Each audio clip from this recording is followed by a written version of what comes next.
आम्ही निघालो आहोत बाहेर जाण्यासाठी। स्वीडनमध्ये आता समर सीझन सुरू झालेला आहे, म्हणजेच फिरण्यासाठी खूप छान वातावरण असेल। पण कितीही जरी रेडी झालं ना, जॅकेट विअर करावंच लागतं, कारण थंडी अजून पूर्णपणे गेलेली नाही। मग काय, कितीही इच्छा नसताना जॅकेट विअर केलंच। लोकेशनला जाण्यासाठी आम्ही बस पकडली आणि माझ्या ब्लशचा एक ड्रॉबॅक आहे, गालांपेक्षा जास्त तो बोटांवरच तेल जास्त सोडून जातो। एप्रिल महिन्याला इकडे क्रेझी एप्रिल म्हणतात, कारण खूप इन्स्टंटली इकडे सगळं वेदर चेंज होऊन जातं। आता सध्या क्लाउडी वेदर आहे, थंडी कमी होती पण क्लाउडी आणि विंडी एकदम वातावरण होतं।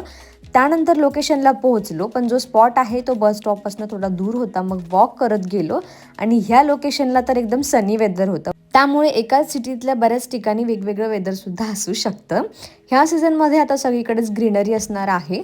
जाता जाता हे खूप सुंदर लेक आम्हाला दिसलं। व्ह्यू खूपच सुंदर होता, वरती निळं आकाश, खाली पाणी आणि आजूबाजूला ग्रीनरी।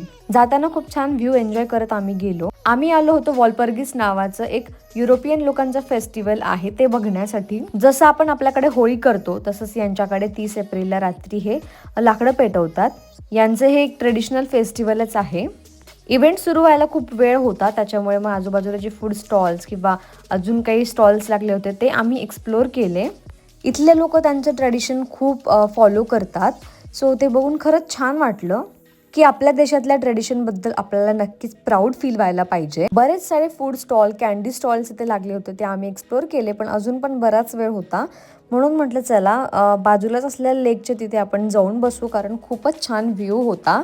सो मस्त आम्ही जाऊन बसलो। आमचे फ्रेंड्ससुद्धा आले होते, त्यांच्यासोबत काही गप्पा मारल्या आणि आता इथून पुढे 4 दिवस लॉंग वीकेंड असणार आहे, म्हणून त्याचे प्लॅनसुद्धा आम्ही डिस्कस करत होतो।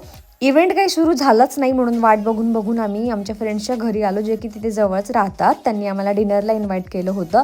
मेन्यू खूप सिम्पल आणि खूप छान झालेला होता। सुजाताने खूप छान असा मसाले भात, जो की बिर्याणी टाईप बनवला होता, सॅलड होतं, त्यानंतर भजे आणि वांग्याच्या कापासुद्धा होत्या। त्यानंतर डेझर्टमध्ये आम्ही खाल्ली आईस्क्रीम आणि त्यानंतर लुडो खेळलो, कारण दुसऱ्या दिवशी सुट्टी होती, तर त्याच्यामुळे उठायचं पण टेन्शन नव्हतं, म्हणून खूप एन्जॉय केला, मस्त लुडो खेळलो आणि मग घरी येण्यासाठी निघालो। खूपच वेळ झाला होता, रात्री उशीर झाला होता, बस खूप लेट होत्या आणि मला फार भीती वाटायला लागली, म्हणून आम्ही शेवटी कॅब करूनच घरी आलो। असा होता हा आजचा दिवस।